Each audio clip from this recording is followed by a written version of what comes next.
Sounds like someone might be unmuted. There's a lot of background noise coming through. Could be me. Could be me. Just press there's a button that says mute. Unmute. I know.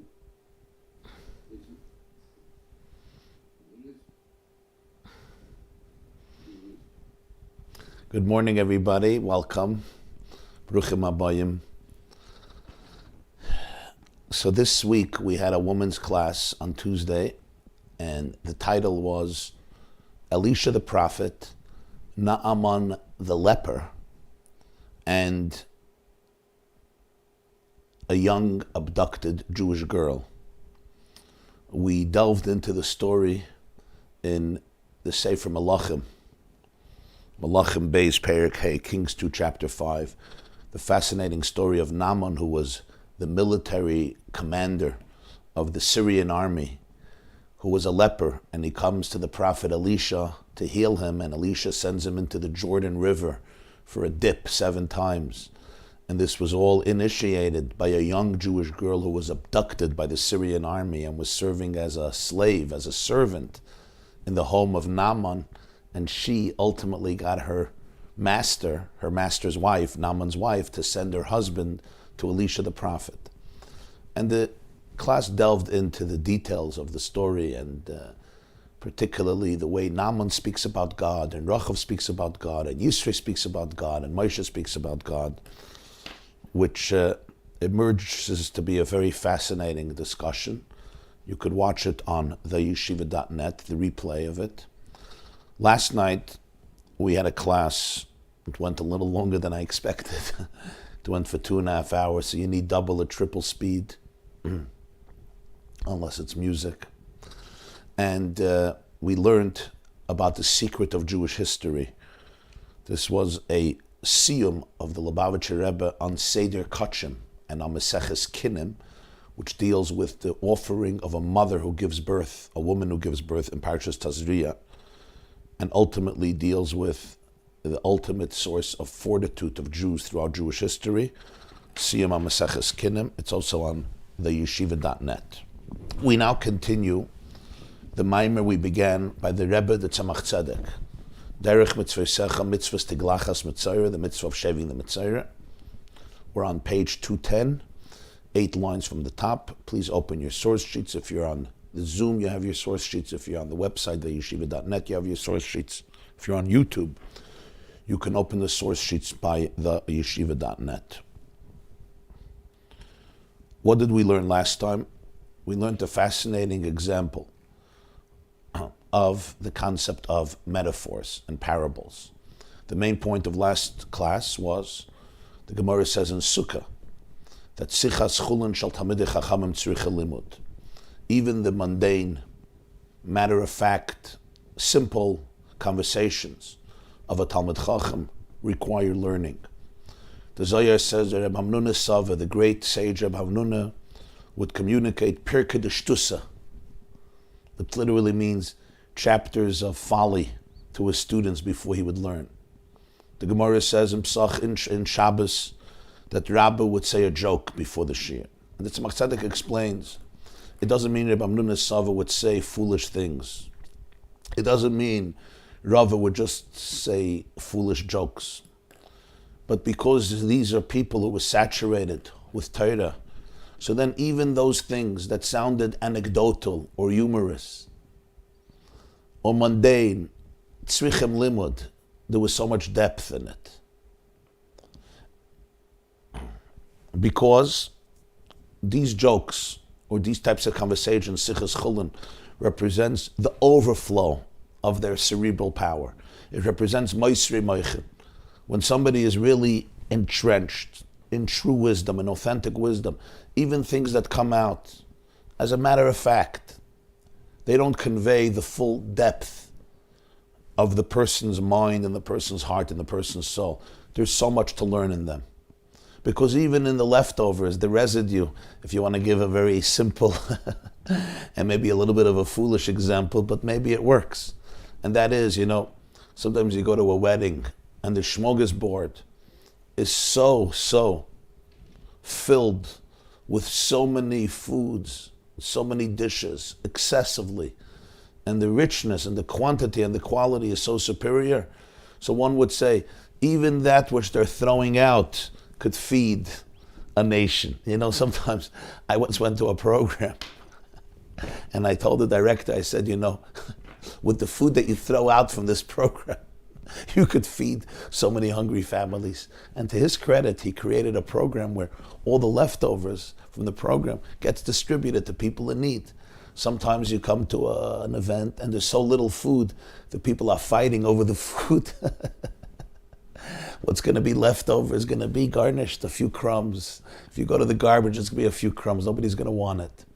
When you have somebody who's filled with toichen, filled with pnimius, filled with divine energy, a real Talmud Chacham, so that even the leftovers, the moisri moichen, is also so rich. Sichas chon Talmud Chacham sicha limud. The Tzemach Tzedek says somebody else, when they make jokes, there's not really nothing to hear. It's not taka shtusen, it's taka narishkeit.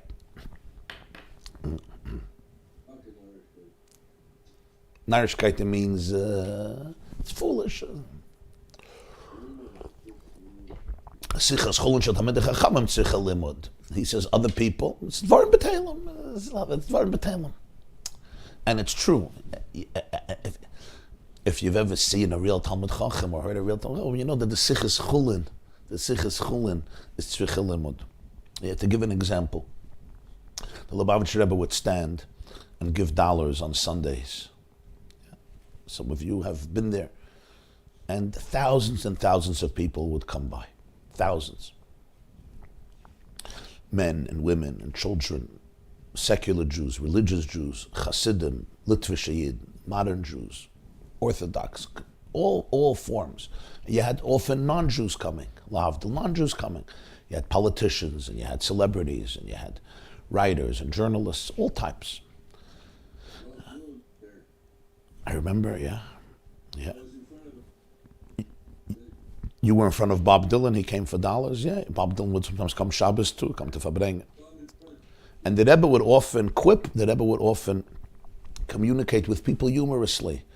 It would seem like, you know, he's saying a quip, a cute vart. But today you look at it, if you look at a video or you hear what the people repeat, or I saw it many times myself. It's tzricha limud. Every word there was full of kedusha and full of love and full of godliness. It looks like sichas chulin. He's not saying a maimer, he's not saying a sich, he's not writing his kedusha Torah. It's conversations you have, and it's a conversation of a few seconds. Tzricha limud. We can just learning. Another person, their mundane conversations may take a bit dvarim b'teilim. Tzemach Tzedek went one step further, and he said, this is the concept of here. When we speak about here represents the overflow from the brain. So when you're talking about, we now go back to the theme of the Maimer. When you're talking about Atika Kadisha, I don't know if you remember, go back to the previous classes, it's important to get the whole picture. When you're talking about Atika Kadisha, so then the here is not just leftovers that don't have much. The here actually contains a very intense level of energy, because even the filters and the instruments that condense the energy will still communicate a very powerful form of energy. Why then did he ask? Do we say that the flow of Atika Kadisha is through here? I understand that here also has it, but why does it come precisely through here? A regular Talmud Chacham is not going to say, a whole day I'm going to say jokes. You say a joke. It's not a whole day. By Atik, which is Kesser, which is the deepest divine revelation, it comes through here. For this, the Tzemach Tzedek said, I'm going to explain this through a parable. And the parable is going to be a parable. We're going to use a parable to explain the parable for here. And what's the parable? that Shlomo HaMelech, it says, used to communicate through 3,000 mashalim, 3,000 metaphors. Kings 1, chapter 5, Malachim Aleph Perek. Reb Meir, it says in Sanhedrin, gave 300 parables. And when he died, Mishemeis Reb Meir Batlu Moishla Mashalim. Why? When Reb Meir died, there was nobody to give parables. Why? There's two types of mashalim. There's a parable, I want to tell a story. I want to tell a metaphor, I want to give an allegory. That's not the point here. The point here is something more profound. Shlomo HaMelech and Reb Meir, their wisdom was so profound, in order to be able to communicate it, it needed to be dressed up and camouflaged by a parable. And that's what a real mashal is. Last night in our shir was a classic example for this. The Mishnah at the end of Kinim, Rabbi Yeshua says, Zehu Shamru, when a ram is alive, it has one sound, meh. When it dies, it suddenly has 7 sounds, because the 2 horns are turned into 2 trumpets, and the skin is turned into a drum, and the intestines are turned into strings for a lyre, and the large intestines are turned into strings for a harp,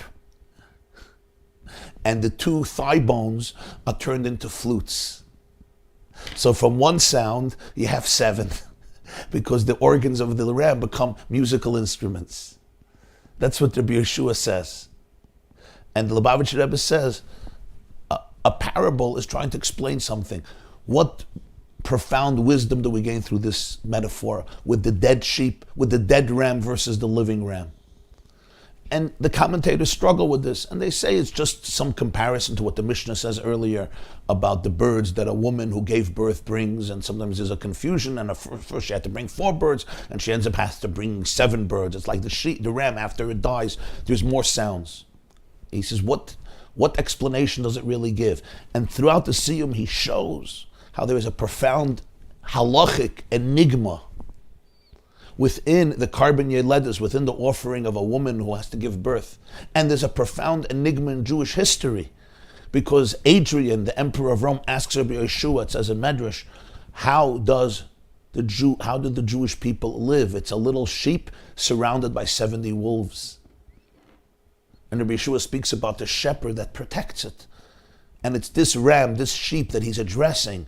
And he shows how the parable of the sheep explains and enlightens us to a very profound idea in halacha about how something that is born in doubt can become more powerful than the source and the progenitor that brought it into being. Like the live sheep has one sound, live ram has one sound, and after the death, through its deterioration, it grows much stronger. Whenever there's a mashal, whenever there's a story, an allegory, a metaphor, a parable in Torah, it's in order to explain a profound idea that couldn't be explained without it. You know, you'll see it lahavda with a lot of children's books. You want to bring out something very psychological and very deep. You ever read the book, Who Moved the Cheese? Who Moved My Cheese? Who Moved My Cheese, right? All these types of stories, they're really making very significant points about life.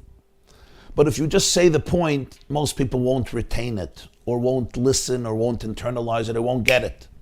So the mashal brings it down a notch, so that somebody from a different world should be able to really perceive the wisdom in a very concretized fashion. But the Rebbe says for Shlomo HaMelech, one parable wasn't enough. He needed a parable for the parable and a parable for the parable all the way till parable 3000. And then from 3000 you can trace it back to 2999, 2998, 2997, all the way back to metaphor number 1 and then to the idea. Reb Meir needed 300. And now we continue inside. 8 lines from the top, 210. The line starts, Ayidei Gimel Meis Mashalim V'Eradas. V'hinei HaMashal L'Gabe Anim Shalarei B'chines Levush Gas V'Av. The mashal relative to the nimshal. Mashal is the parable. The nimshal is the theme that you want to convey through the parable. The mashal relative to the nimshal is like a thick garment, a dense garment, meaning it eclipses the nimshal. Sometimes you give a mashal and people don't even understand the nimshal. They only got the story. They didn't get what's inside the story because it's like a thick cloak that eclipses the message. And this is a metaphor for the here. The here that comes from the follicle. There is some emptiness in the here. The Gemara tells us in Nazir, page 39, and the first page of Daf Tazria about Eiv, that when talking about Eiv, that the Saira, the here, has this emptiness inside of it, this hollowness, obviously infinitesimal, so small, and it receives nurture from the brain. That's why hair grows, just like nails grow. Yes, there are no nerves in the hair, and that's why we can cut the hair without pain, not like cutting other parts of the body. So it's a condensed form of energy, but it dresses up some energy that comes from the brain through the skull and goes into the hair. V'nikra hamashal moisrei moichen, and that's why a parable is called moisrei moichen, the overflow of one's brain, the residue. The relationship of a mashal to a nimshal is like the relationship from here to a brain. The here also captures the energy of the brain. Here is alive when it's attached, but nonetheless, the energy is so condensed, it's so filtered. That's like the mashal. The mashal receives its identity, its wisdom from the nimshal. It grows out of the nimshal, but you can't compare it to the brain. You can't compare it to the theme itself because it brings it down to a whole different level. It brings it down to a very concrete, mundane, and brute level. It's like a thick garment. V'hinei b'chachomim gedolim k'shleim v'reb meir v'kayotze hinei gam ha'moisrei moichen shu ha'mashul hayabem to'elis rav v'kedusha rabba v'chachma tzuma. By great sages like Shlomo, Reb Meir, and similar personalities, even the parables, even the metaphors, even the overflow of their cerebral power has tremendous benefit and has profound holiness and has intense wisdom. V'adarabba, to the contrary, it's not they also have wisdom. They are indispensable. Without all of these garments, without all of these masks, without all of these mashalim of dressing up the idea, they would not be able to communicate their soul to other people. The Gemara says in Eruvin about Reb Meir, Daf Yud Gimel, that the reason the halacha is not like Reb Meir is even though his name was Meir, and Meir is Meir Einei Chachamim B'Halacha. He illuminated the eyes of the sages in halacha, but Lo Yardu Chachamim Lamed Al Soif Daita. The sages of his time could not comprehend the ultimate depth of his wisdom. They didn't understand him, and therefore they couldn't do the halacha like him because they didn't understand him. So he says if Reb Meir wouldn't give us 300 parables to convey his wisdom through one parable, and the parable still needed another one, and that needed another one. In other words, every parable needed a parable. It was so deep, and that parable also needed a parable. Now it's fascinating. How is it possible that you have to bring down an idea 300 levels, even if it's a deep idea? How is it possible that there's an idea that you have to bring down 3,000 levels? Good question, but this only shows us how real wisdom works. Real wisdom, there's a level, and the same idea can be traced back to yet a more abstract state of consciousness and awareness, which can be traced back to yet a more transcendent state of consciousness, back all the way to the beginning, because the beginning is infinity, and infinity you're not going to contain in the brain. That's why it says that Torah is called mashal hakadmoini, the ultimate mashal. So the Alter Rebbe says in Torah in the Maimer Chayav Inish Lebesumah B'Poraya in Torah Megillah Esther. We learned it. You have it on the web on the yeshiva.net. The Alter Rebbe says that Torah is a mashal for kadmoinoi shel olam, for Ein Sof. All of Torah captures infinity through a mashal. Everything in Torah. You could be learning about muktzah. You could be learning about the karbanos that a woman who gave birth has to bring. You could learn about the karbanos of a zov. You could learn about the symptoms of Tzaras. You can learn about Hilchas Bayri. You can learn about laws of not paying interest. You can learn about the laws of my animal goring your animal. It's all a mashal ultimately for Ein Sof.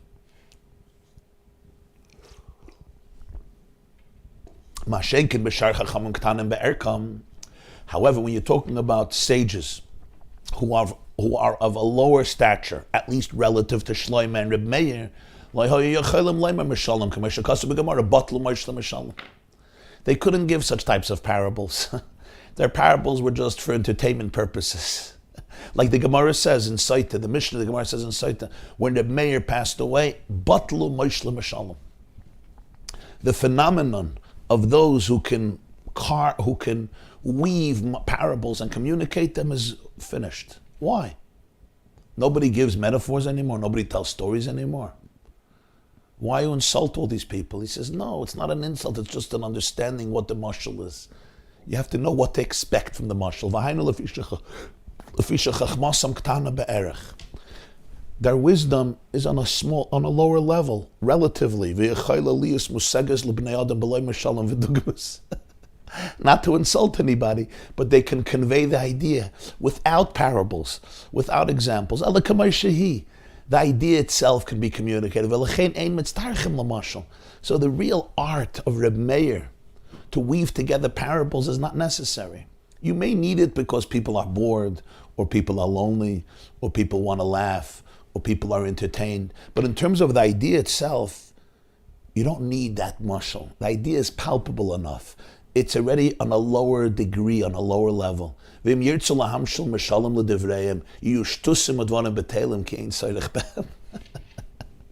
Sharp words of the Tzemach Tzedek.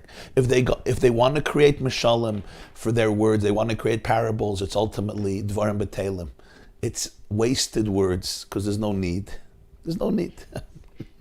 You know the story, it's an old joke. There was once a professor who worshipped himself more than anybody else, and he worshipped himself more than anybody else worshipped him. He thought he was the most brilliant man on the planet. Anyway, he was at a scientific conference, and this professor was going up to the podium to speak. And the person organizing the conference, as the professor was walking up, he says, remember, you have 12 minutes, not a second more. 12 minutes, you know. People could speak for an hour, 2 hours, 3 hours, hijack the conference. You have 12 minutes, not a minute more. And the professor, in disdain and scorn, looks at this man and he says, what do you expect me to say in 12 minutes? The man looks at him and he says calmly, speak very slowly. So in other words, thing is to explain a joke. But he's, what am I going to say in 12 minutes, you know? I have to speak for at least 12 hours. And the person says, well, do you even have anything to fill up 12 minutes with? Just speak slowly. If you speak slowly, you'll be able to fill up 12 minutes. So you always have to know, HaKol lefi ha'mevayesh v'hamizbayesh. HaKol lefi ha'mevayesh v'hamizbayesh. He says, sometimes your mashal, it's unnecessary. It's dvarim b'telim, it's taka shtus. It's a shtus. Obviously, he's judging things here on a very high standard. Because we tell stories and we tell jokes and we give parables, right? Look who's talking. But you have to really understand the emes. The emes is that Mishameis Reb Meir Batlu Moishel Mashalom. The Mashalom, okay, there's, I guess, entertainment purposes in them. So in that sense, it could be productive. But the point is, the real concept of Moishel Mashalom, the way Reb Meir personified it, the way Shlomo Melech personified it, it's meso, it's gone. Because the level of wisdom that's being communicated is not so infinitely abstract and transcendent that we need it. So then it just becomes a waste. Because here's the principle. When something is unnecessary, then, as we say in halacha, kol yeter kenotel dami. Right? Anything that's extra, it's like missing. It's not just you add something else to a speech. Why not? No. If you add something that's unnecessary, it's like you take away something that's necessary. It's a beautiful formulation in halacha. It's good to remember. Kol yeter kenotel dami. We have it in Hilchas Treifus. When you add something that's not necessary, it's like taking away something that's necessary. And I'll just give you an example for those who speak or teach. When you're giving a speech, sometimes people feel they have to put in more. As my wife always tells me, less is more. Less is more. More is less. Meaning, sometimes you add things. If it doesn't really belong there, it's dvarim b'teilim, it's shtusim. Maybe in another context it's fine. But here, if it's unnecessary, it's not refined. If it's not refined, you don't need it. It's like a symphony. It's like a niggin, yeah? The musicians are playing a beautiful ballad, a beautiful symphony. And then they decide, you know what? Let the song not end. Let's go on. It's kol yetek enalam. You're now taking away from it. The beauty is, this is the song. The song has a beginning. The song has a middle. The song has an end. You don't just add things. The same is true with communication. Let me put in something else. If it's not really necessary, as they used to say, what's a speech? Get up. Tell them what you're going to tell them. Then tell them. Then tell them what you told them and sit down. And if I do anything else, it's called shtusim. It's dvarim b'teilim. Okay, so now that Tzemach Tzedek finished his metaphor. His metaphor was about a metaphor, right? That's the beauty here. The metaphor that the Tzemach Tzedek has been explaining is a metaphor about a metaphor. He's using the concept of a metaphor as a metaphor to explain the contrast between Atika Kadisha and Malchus. In the spheres of Hashem, the 10 spheres, the highest is Atik, that's called Keser, the crown. It's the subconscious, the superconscious, it's called Atik. And the lowest of the 10 is called Malchus. Malchus is that energy which actually becomes condensed and vivifies all of the world. It's called Malchus. Malchus is the actualization of the divine energy to vivify and animate and create and sustain all of existence. That's called Malchus. It's also associated with nukva, with femininity. So the Tzemach Tzedek now says, Al pize yuvan kein lamaila, this will give us a perspective for the spiritual realities. Shaham shachas achiyus me'atik kadisha sho ein soif, iev shalis kabel ba'olam gam ba'atzilus shalo yis batlum u'metziusam, eladafkai de levushim shem anikroyim cyrus keniskaleel. The flow of energy from Atik, from God's infinity, cannot be absorbed in the world, not even in Atzilus. Why? Because they will all cease to exist. They will all experience bittul b'metzias. Why? Because in the presence of Ein Sof, if the doors of perceptions are cleansed, and everything appears as is, infinite, there's no room for otherness. So even the highest state of consciousness, known as Atzilus, the highest world, cannot exist in its present form if there's a flow from Atika Kadisha, from Ein Sof, because in the presence and the revelation of infinity, there's no room for anything outside of infinity. Everything melts away in the presence of infinity. There's no separateness. There's no I. Even the most sophisticated spiritual I, even the most divine spiritual levels outside of Ein Sof will cease to be separate. They will become completely subsumed. So you must have garments. They're called hairs, Cyrus. Cyrus is the Kabbalistic metaphor for dressing up, condensing, filtering, restricting, contracting the energy of Ein Sof, of Atik, to be able to be communicated. And he gives a maramakim here, a footnote. You could look in the Siddur. That's the Siddur that was written by the Mittler Rebbe. It's a commentary on davening by the Alter Rebbe. From the Maimorim, the Alter Rebbe said on davening, on this piece in Baruch Shamar. Kinoida, as it's known in Kabbalah, Sha'aba ve'ima yoinkim mimazal de keser. Abba and Ima is father and mother, which is a metaphor for Chachma and Bina of Atzilus. They get their nurture from the mazalos, from the energies of Keser, of Atik, through here. Here as in Cyrus, this here. Mashenkin kashekvar nistamtzimay rebchinis nukva de zeir ampin. Azaya ha'oryanim shachas remena rebchinis noivlus moisri moichin. Einan be'erich v'dugmas moisri moichin datika kadisha chemam yuchalis inikasachitzayin. But once the divine energy is already shrinked, it's already condensed, it went into what we call the femininity of Ze'er Ampin. Ze'er Ampin are the 6 midos. Chesed, Gvura, Tiferes, Netzach, you said it's called Ze'er Ampin. Ze'er Ampin means the small face. in contrast to Arich Ampen, which is the long face. And basically, very briefly, just in a few seconds, the difference is Arich Ampen are your emotions the way they are in their primal state. They're very intense. That's called Arich Ampen, the long face. Ze'er Ampen are the way those primal emotions are manifested in our conscious emotions. That's called Ze'er Ampen. It's a small face. Because whatever comes out consciously is just a very miniature reflection of that which is happening subconsciously. Nukva is the femininity that receives from those emotions, and that is responsible for the actualized life that a person lives. So once the light of Atik gets condensed in the level of Nukva, now the ray that comes from it, the ray that comes through it, in terms of noivlus, that which is an overflow, you cannot compare to the overflow of Atik Kaddish, and from here there can be a nurture Yenika of Chitzayim, the superficial forces can receive their nurture from it. As the light continues to condense and diminish, from the here of that light, from the noivlos are like the leaves that fall off the tree.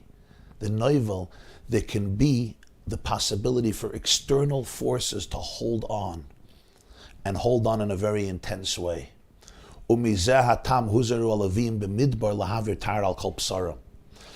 why the Leviim in the desert were commanded to shave off all the hair on their flesh, their beard, the hair on their scalp, the hair on their head, and anywhere else on their body. Why?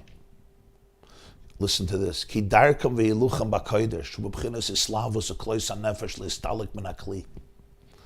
path of the Leviim is hislavos, fire. Their soul was always looking to depart from the container, from the vessel. Every day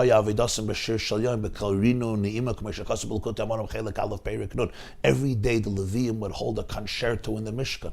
There were vocalists and there were musicians, and they would sing the Shir Shal Yom. They would do this while they were pouring the wine. The Kohen was pouring the wine on the Mizbeach, following the carbon in the morning, and they would have this concert of music, which is a form of ecstasy. Klois HaNefesh. Their soul was yearning and pining to go up in the fire of divinity and depart from the Keli. And since their Avodas Hashem is primarily departing from the vessels, so the light that remains in their vessels is very limited, because their primary goes away from the Keli. That's the personality of the Levi. That's the Avodas of the Levi. So if the flow from the Levium will come from the residue of the light that remained in the Keli, it's so condensed, it's so limited, the Chitzayim, the external forces, could get their nurture. So that's why the Levi had to shave off his hair. Because from the hair of the Levi comes Yenikas HaChitzayim. This is only in the desert. Afterwards, it was not that state of consciousness, even though the Leviim always represent the Klois HaNefesh. But you didn't have that level of intensity that you had in the Midbar under the tutelage of Moshe and Aaron and the clouds of glory and V'shachanti b'soichem, the Rebbeinu Shalom dwelling with the Jewish people in the desert. The Kohanim are very different. The Kohanim didn't have to shave their hair, because the Kohanim's avodah is very different, like we say in Tehillim.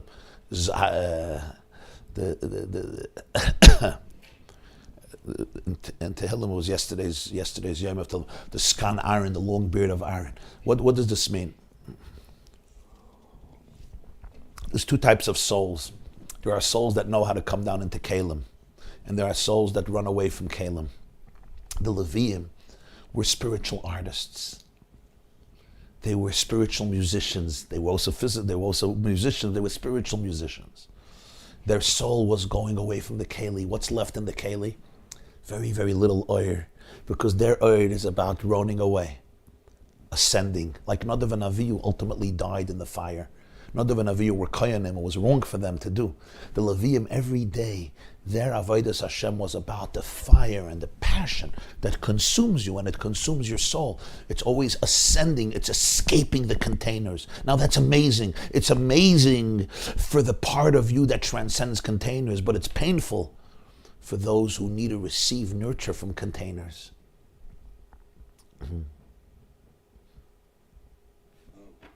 Right? So to give again a very, very simple example, just a very simple example.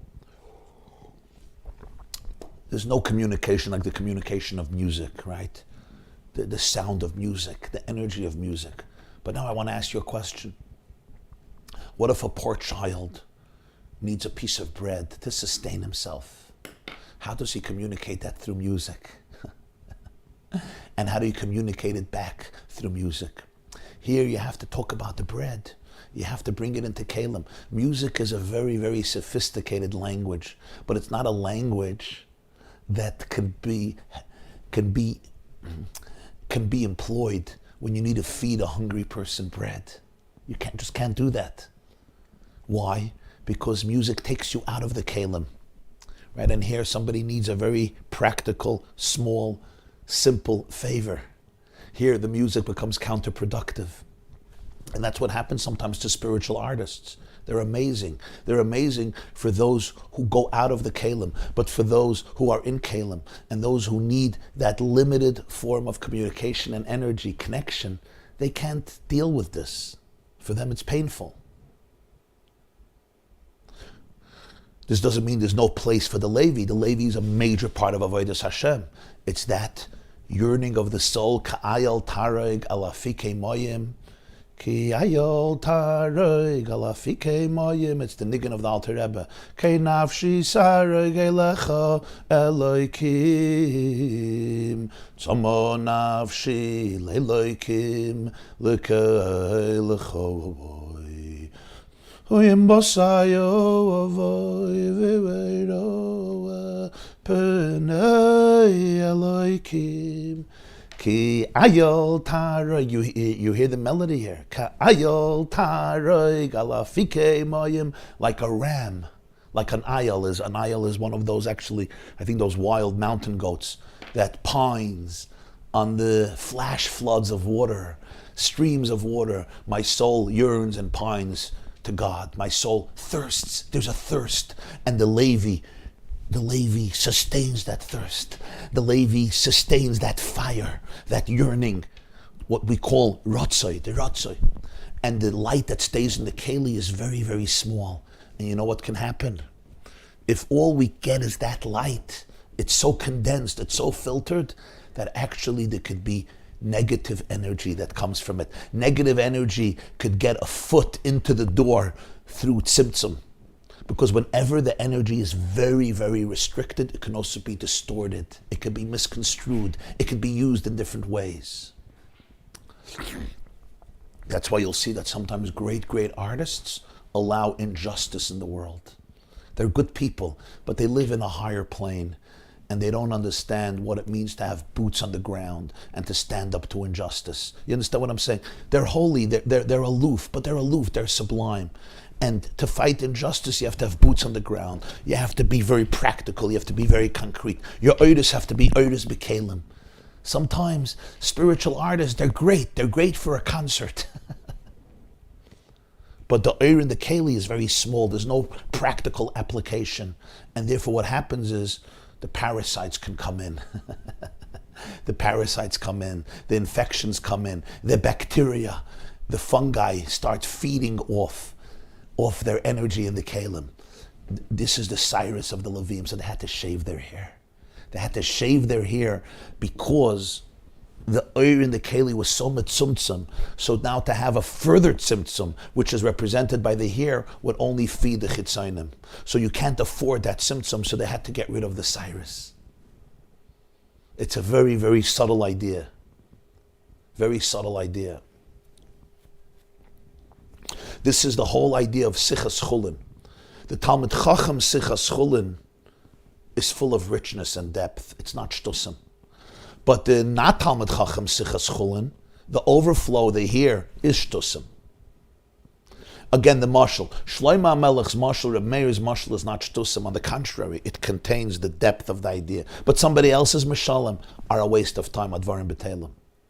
From Atika Kadisha, the Cyrus, they're so holy. There's no Yenika, and that's the hair of the Nazir. The hair of the Nazir has that Kedusha. It's the hair of the beard, it's the hair of the Payas. The Levium is the opposite. Here, the Cyrus represents such a tzimtzum, as we said before, from Malchus. Malchus is amazing divine energy, but it's condensed. It comes into the world. And to come into the world, it goes through a major, major tzimtzum. So the hair that comes from it has to be protected. The Levi is the extreme, because the Levi's soul is flying up.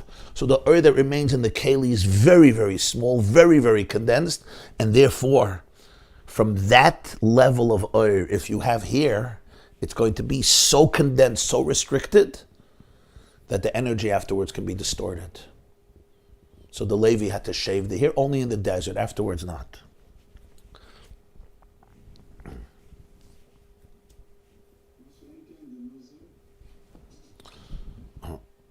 The Nazirs here, we learned earlier, is a reflection of Atika Kadisha. And the Cyrus of Atika Kadisha, not only are they not capable of feeding the Chitzonim, on the contrary, the only way you can have a relationship with Atika Kadisha is through the Cyrus, because Atika Kadisha is Ein Sof, and the only way Ein Sof could communicate is through the Tzimtzum of the Cyrus. But that's Atika Kadisha. That's like the mashal of Shloima, the mashal of Reb Meir, Sichas Chulin Shel Talmidei Chachamim. But once the oil goes through a major tzimtzum itself, so now a tzimtzum for the tzimtzum can create problems. You understand? A tzimtzum for Ein Sof, gewaldig. A tzimtzum for tzimtzum, now you lose the plot. Anoichi, haster, aster.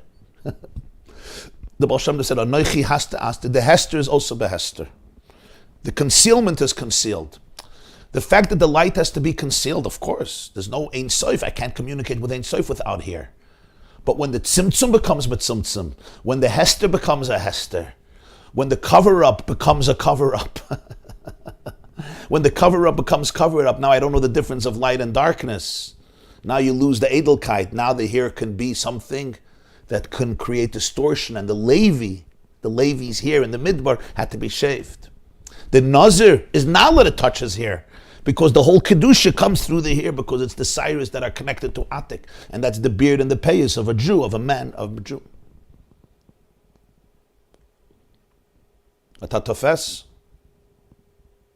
Why did the Kohanim not? The Kohanim's avodah was not to go up, their avodah was to go down. So their oil was in the Keli. So there's no danger from the hair of the Kohanim. The Levi's avodah was klois hanefesh, to go up. So the oil that remains in the Keli is very, very restricted. So to have further restrictions of that is going to compromise the light, and therefore they had to shave their hair. But the Kohanim, their avodah was the exact opposite, to come into Keli. So therefore their light was in the vessels, not detached from the vessels. The Leviim, they were the ones that were responsible for the music in the Beis HaMikdash. Music is the avodah of Hislavos, klois hanefesh, lehistalek min hakli. That's music. All song is that. The Kohanim's avodah was hamshacha, to come into the Keli. So therefore their Cyrus capture the energy. They don't further obscure the energy.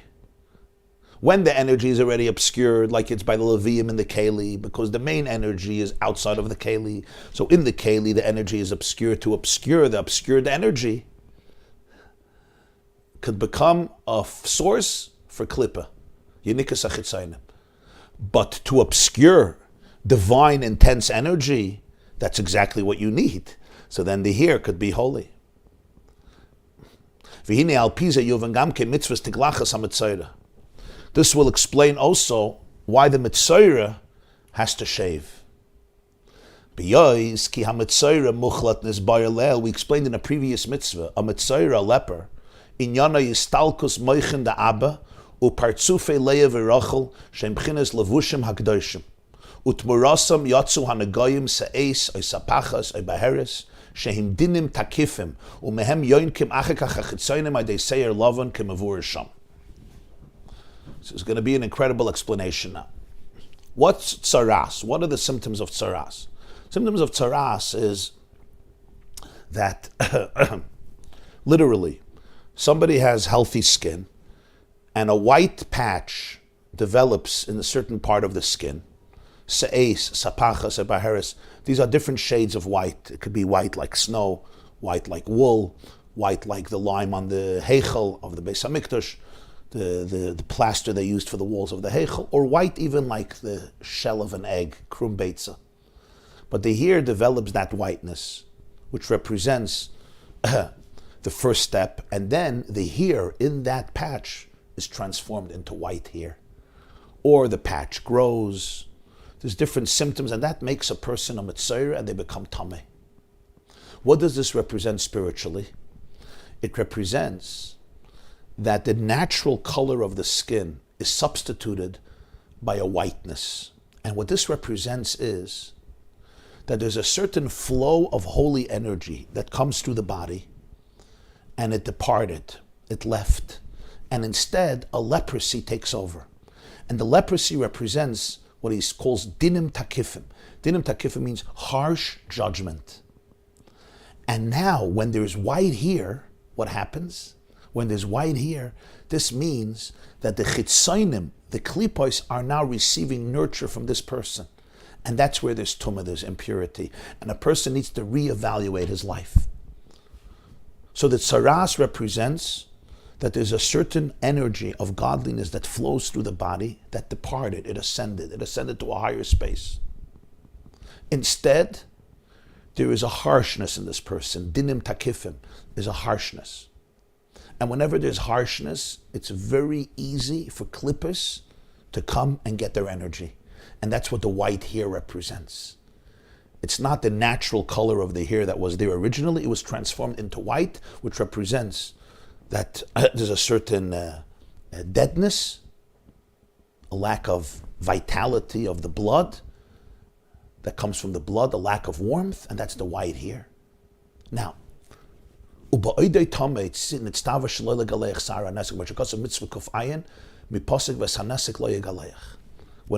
Metzora is impure, he's not allowed to shave the hair in the leprosy. You're not allowed to. V'chein muzar shel hayakut shar simonei tumah k'ma shekasav mitzvah tavkuf pei gimel b'seder seitzei mipasik yishamer b'nega tzaras lishmer moed v'lasas v'yirtze b'zeh shel hayakut simonei tumah shemehem yoinkim achitzayim kanal binyan aseir lova. It's forbidden. Let's say somebody develops symptoms of leprosy. You know what you can do? Just cut it off your body. Get it out of your body. Cut off the hair. Cut out that part of the skin maybe. Just get rid of it. You're not allowed to. You're not allowed to cut the simanim of tumah. Why? You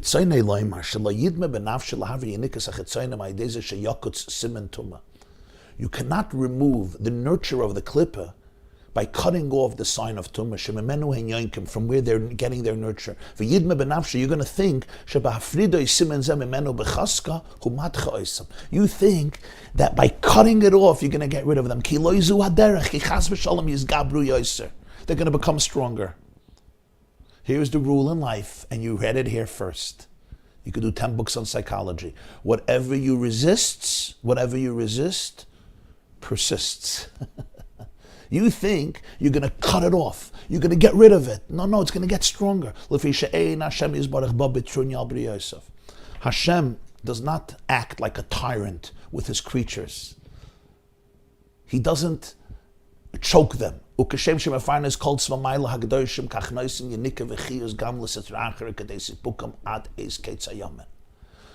Just like Hashem gives parnasa to all the holy forces, He also gives some energy to the Sitra Achira as much as they need until the end of days when they're going to be obliterated.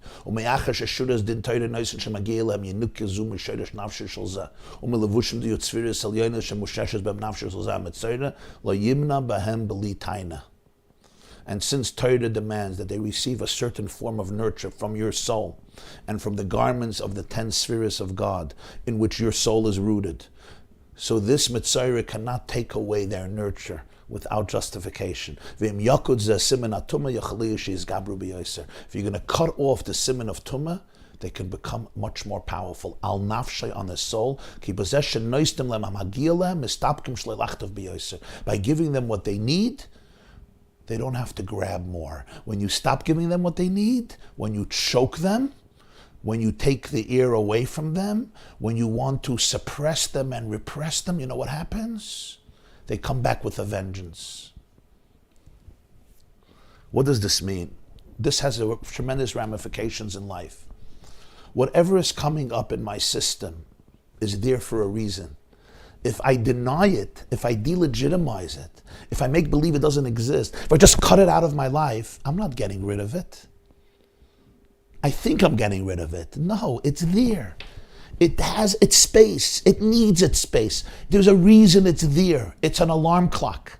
It's a wake-up call. It's a symptom of something dysfunctional. By cutting off the negoyim of your skin, you're not getting rid of it. You're only causing it to come back in a way that you're unaware of it. So it's going to leak from your subconscious self and it's going to contaminate your entire life, not just one part of your life. You have to let it breathe. What this means emotionally is incredible. Don't be afraid of any emotion that comes up inside of you. Contain it. Have compassion for it. Have empathy for it. Don't just cut it out of your life and say, you're not going to come to my body. Arois, shake it, arois. It's not going to happen. God feeds everybody. God feeds everything. If it's alive because it needs a certain part of your soul. You need to work it through. You can't just get rid of it. This is what the Tzemach Tzedek is teaching us here. The Zohar says the goat, the scapegoat that was sent to the Azazel mountain, and Egla Arufa, the calf that's decapitated after you find a Jew slain in the woods and you don't know who killed him. The Zohar says these were all gifts to the Sitra Achara. This goat and this calf is a gift to the Sitra Achara. Why are you giving a gift to the Sitra Achara? The answer is you have to acknowledge the existence of Sitra Achara in your life. If you don't acknowledge it and you deny it, you're just going to cause them to become stronger. Because if they don't get the meal that they deserve, they're going to grab all the food. They're going to contaminate all parts of you. They're going to leak into the functional parts of yourself as well. We all have to deal with stuff. Don't be afraid. Don't deny it. Don't repress it. Don't suppress it. Don't bury it. Don't forcibly extricate these things from your life. You need to feed them. How do you feed them? Feed them doesn't mean you sell your soul. Feed them means you acknowledge, you empathize with compassion, without judgmentalism, without the need to deny, to repress, to make believe it doesn't exist. You have to realize that there's a certain energy they're feeding off. And until the right time is not here, you can't just throw it away.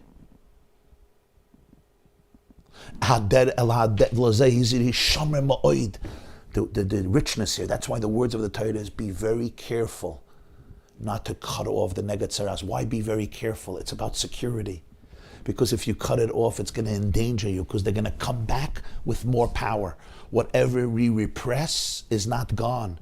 It just leaks out with more ferocious power in a way that we can't control it. What you resist persists. What you don't resist could slowly, slowly heal. The way to remove the nurture of Sitra Achra from my life is through tshuva, through introspection, through healing, through repair, through tikkun, through understanding what's going on. But then you'll bring back the awareness of Chachma, and he will be able to remove the externalities al pi Torah through a kohen, as explained in a previous mitzvah. When you return to Hashem and you become healed based on Torah, not based on my own intuitive feeling that I want to destroy all parts of my life. And now the chitzayim are not getting nurture. Now you shave your hair. Afterwards, while the Metzora has symptoms, he's not allowed to shave his hair. Afterwards, he does have to. Even though he's pure,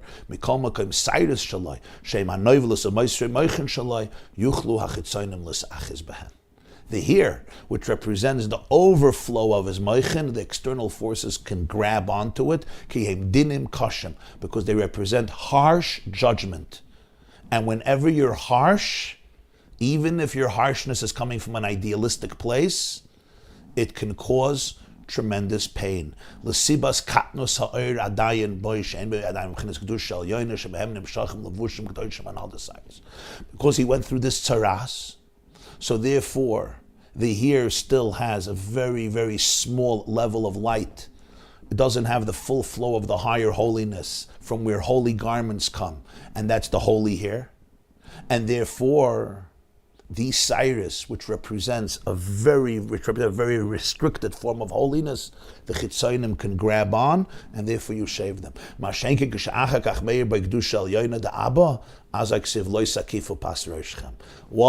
Metzora goes through this stage, and now the holiness can flow through him, now you don't cut your hair. Because from the hair of the payas and the beard, on the contrary, they capture the holy garments. It's like the holy mashal. It's like the holy sichas chulin of the Talmud Chacham. So again, while the Metzora is going through the Tzaras, now the klippos are actively getting their nurture. You can't just artificially make believe they don't exist. You have to deal with them. That's what tshuva is. That's what healing is. Once you heal and you become tahir, now the Metzora has to shave. Why? Because since the light is very, very restricted in him, the light is very restricted, so therefore you don't want, there should be room for more distortions, which is what here represents an extra tzimtzum, so you shave the hair.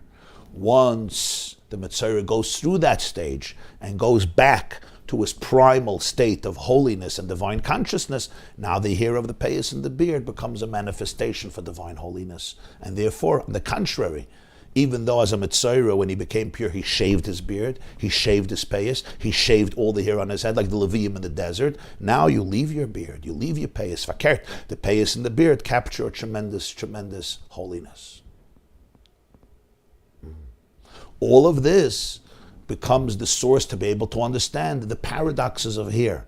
The hair of the Nazir, the hair of the Levi, the hair of the leper, and finally, as we will discuss in next class, the hair of the woman, explaining why the married woman halachically covers her hair. She doesn't have to shave her hair, but she covers her hair, as we will see Be'ezer Hashem in the next class, which will resume Monday morning, 7:30 a.m. Bli neder. Wishing you all a wonderful day. It's clear? You want to ask questions? Rebbe Zriel Levanta. Yes.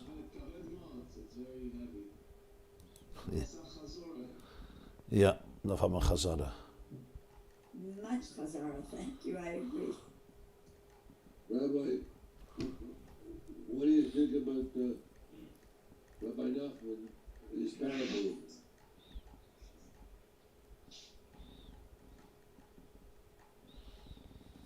Awesome. I'm here, yeah. Oh. Yeah. Right. Reb Nachman's parables are beautiful, yeah, I've read them. The seven beggars, you had the people it stands out with people who follow Rabbi Nachman, They always talk about his parables. Yeah. It's about Rabbi Nachman, though. What was the story?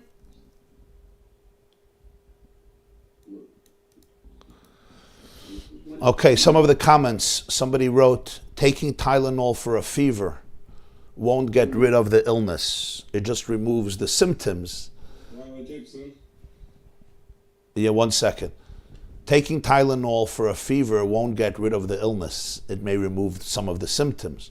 So that's very important in life, that whatever you resist persists. Because as long as I'm not dealing with the core issue, just denying it is not going to make it go away. So you can't just cut off the simanim of Tzaras. There's something dysfunctional happening in my life. My skin is expressing it. My hair is expressing it. I cannot just make believe it doesn't exist by forcibly cutting it out. What does this mean psychologically? Sometimes I'm uncomfortable with an emotion. I'm uncomfortable with something happening inside of me. So what do? I say, oh, no. I'm not feeling this way. What happens? It doesn't go away. It just goes into hiding. Okay, you don't want me to be on the surface? I won't be on the surface. I'm going to go beneath the surface, and I'm going to come out in many other ways, but in ways that you won't be aware of. And suddenly, so many other parts of your life get contaminated. That's called strengthening the chitzonim, the external, superficial toxicity in my life. That's called chitzonim, becomes now strengthened and more intensified. There's an unbelievable idea. You have to gift the Sitra Achira with the goat and with the Egla Rufa. These are certain gifts. Not because we want to surrender our soul, not because we want Klippa to exist, but because we acknowledge with compassion and empathy that we still live in an incomplete world, that we still live in an incomplete psyche, that this is part of our journey, that all of the toxicity is not just there by mistake, it's feeding off something. And it's an opportunity to heal, it's an opportunity, that's what tshuva is. Tshuva is healing, tshuva is introspection, tshuva is repair. It's an opportunity to tell you what is going on when you're experiencing negative emotions. Don't make believe they don't exist. Be curious, be inquisitive, and find out, what are they teaching me about me? What do I have to work on? They're feeding off something. They're feeding off. Somebody is feeding them. I am feeding them. My soul is feeding them, which is part of my journey. And now let me find out what I'm feeding, how I'm feeding, and can I work with it to the point that they don't need to get this food anymore. Because if they don't need to get this food anymore, then they won't get this food anymore. And that's the process of a kohen, and that's the process of tshuva. And then you become pure, and then you shave your hair. Before that, you can't shave your hair. Before that, you're shaving your hair is a form of repression. Afterwards, shaving the hair is a form of protection. You understand the difference between repression and protection? Very important difference. There's repression and there's protection. There's boundaries that are healthy, and then there is denying what is really going on in you. Repression or resistance is not acknowledging what's going on. Boundaries is, I know exactly what's going on and I'm creating the proper boundaries so that I could remain safe. The Metzora has to shave his hair later when he becomes pure to create boundaries. Not to allow the Tzaras to misconstrue the energy, because the energy is in a very vulnerable, small state, so you can't obscure it even further. All right. It's like sometimes when you're giving a shiur, giving a mashal is counterproductive, because people are going to get the wrong message. I once gave a lecture in Virginia about Tzimtzum. It was a 2-hour lecture. And I started off with a joke to explain it. At the end, somebody comes over to me and says, that joke was a good joke. I'm like, okay, thank you for the compliment. After 2 hours, he compliments me for the joke. So sometimes saying a joke is actually, it's the wrong thing. You know, sometimes people get up at a chuppah and they just say joke after joke after joke, and you're like, they're just so obscuring the energy. A chassan is marrying a kala. It's a holy moment. Don't make it cheap.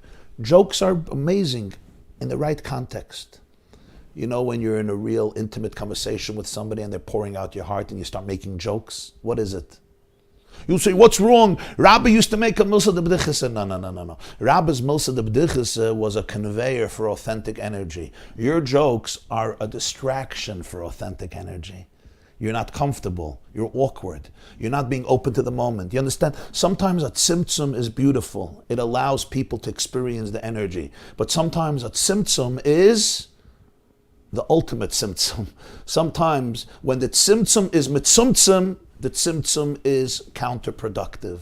When the tzimtzum is a channel, the tzimtzum is amazing. When the here is a channel, gewaldig, wow. When the here becomes itself an obstruction, so you have to protect it. You have to know what it is. And now to obstruct that becomes a double obstruction. When somebody's having a real intimate conversation with you, you start making jokes. Those jokes are really, they're not on target. They're off color, as we say. They're just inappropriate. Why? It's good. You're conveying you're not conveying a message. You're running away from a message. You're running away from a message. You're in a very small space. You're not capable of a real conversation. So you're running away through these tzimtzumim. Don't go there now. That tzimtzum is fake. There's a tzimtzum that's real. There's a tzimtzum that's fake. When the tzimtzum is real and good and productive, that's the holy here. And when the tzimtzum becomes an obstruction of truth, now you have to be very careful with the tzimtzum. And these are deep concepts, and I know these are new concepts. We haven't learned them before. It's the first time we learned them. So I know that it's new even for people who have been here for quite a few years. This is something you need to learn and study again, and study again, and study yet again. Like, if you didn't understand all the details, that's fine. This finishes the first chapter of the Maimer. You have a few days now. Till Monday, you could learn again the first few pages of this Maimer, because we still have to explain the aspect of woman's here. That's going to be next class. And the Tzemach Tzedek then goes in to the whole realm of Parnasa, how people make a living and how people support their families and different attitudes and the balance between being responsible and living a life of oneness and divine consciousness and serenity. In the meantime, I wish you all a beautiful and meaningful and inspiring day. Yes? Thanks. I want to wish you a good day and a good Shabbos. Thank you, Reb Zalman. You should have tremendous hatzlacha. It's a pleasure to have you. And Hashem should bless you with tremendous hatzlacha. See you here again Monday. I'm actually flying today to Mexico for a very... Mexico City for a long, a very big Shabbaton with the community there. So we will see you Be'ezer Hashem on Monday morning. In the meantime, I wish you all Hatzlacha Rabbah, sending love and blessings to you and to your loved ones and to all of our people the world over. Thank you, Rebbe. Have a safe trip, and HaKadosh Baruch Hu should put the right words in your mouth that everybody can be makabel b'taiva, and you should just have continued hatzlacha with your amazing words. You understood the shir, Rebbetzin Rivki. You understood the shir. It was so deep. I loved it. But it was getting me a little bit nervous because I managed to have to listen again and again and again. This one was a very, very challenging one to have. So, but it was a growly, so good. Thank you. I hope that HaKadosh Baruch Hu gives me the Chaya to be able to go ask him. How long doing Chazara these days? Thank you, Rebbe. Everything has to be quick, you know? Take care of a while. Go ahead. That's this generation, quick fix. No. We know better that we have to be patient and chazer. Thank you. Have a beautiful Shabbos. By the way, I just want to say, very often people think that the idea of not repressing your emotions and running away from yourself is a new psychological phenomenon, pop psychology, and it's, the liberalism of 2022.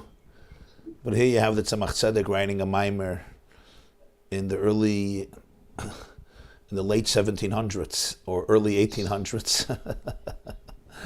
And he's basically explaining that the way to deal with klipa and sitra achara is not just cutting it out of your life, making believe it doesn't exist because it's making you uncomfortable. And what's going to happen when you do that is it's going to come back stronger.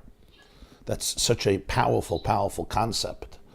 It teaches us how we really have to be honest and authentic and deal with every part of ourselves and not be afraid and have the courage to contain it.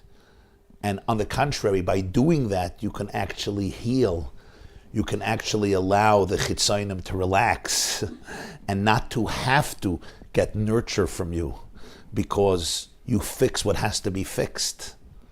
And once you fix what has to be fixed, the sitra achara falls away because it exists only because I'm giving it nurture based on where I am in life. And that's part of the system that God created.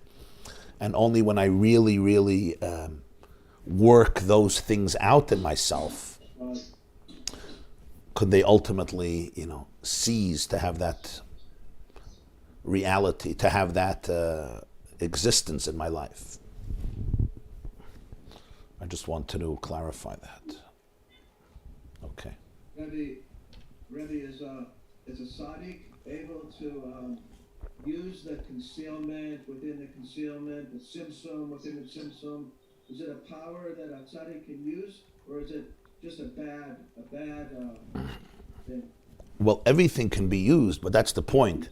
The tzimtzum is productive when it's a channel for good energy.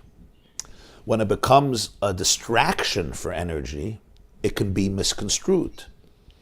That's what it means. It's misconstrued. It becomes a distraction. It takes me away from truth. Again, it's like, when somebody gets up and starts saying vulgar jokes and it's not funny anymore. You know what I mean? Whoa, Rabbi said jokes. No, don't compare. When you sometimes use humor, I don't know if you know what I mean. Like sometimes in conversations that are very real and somebody starts using humor, it's like, what are you doing? What are you doing? There's a time for humor. There's a time for humor. No question. You don't have to preach that to me. I know that. But there's also a time for no humor. It's like you have to know when humor is capturing a truth. In other words, if I'm standing in front of a crowd and everybody is uptight and intense and they don't know if I'm normal or crazy and I crack a joke, right? It's the best thing I can do. It brings me down. It makes me human. I'm vulnerable. I could laugh about the same things you laugh.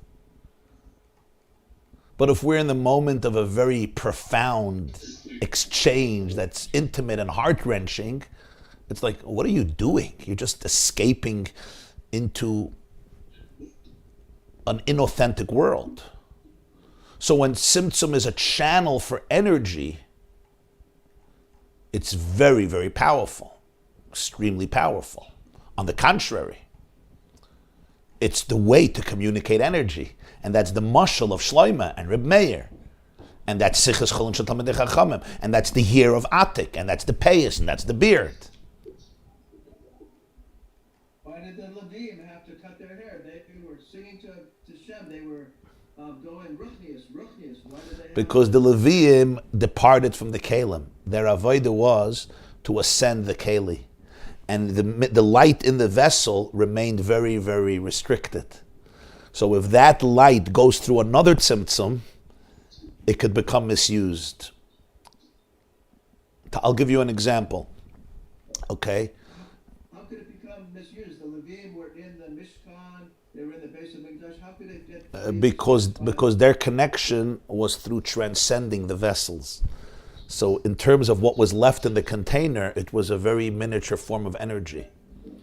An example would be, let's say parents have a father or a mother or somebody in there, let's say a father, right, who's celebrated by the world and is really a great tzaddik and a great Talmid Chacham, but they don't have a father because he's so big and he's so holy and he's there for the whole world and he's completely not limited to his household. It's beautiful for everybody else, but it's painful for his children.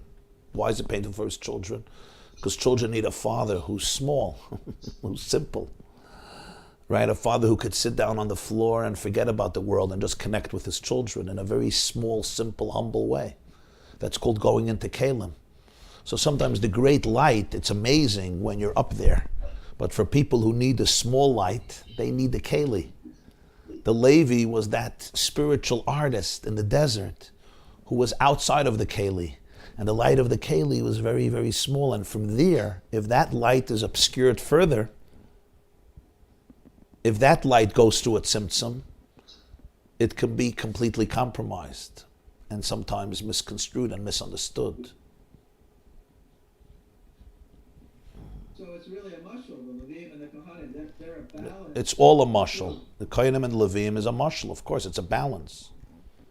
We want to go out of Kalim, but we also have to come back into Kalim.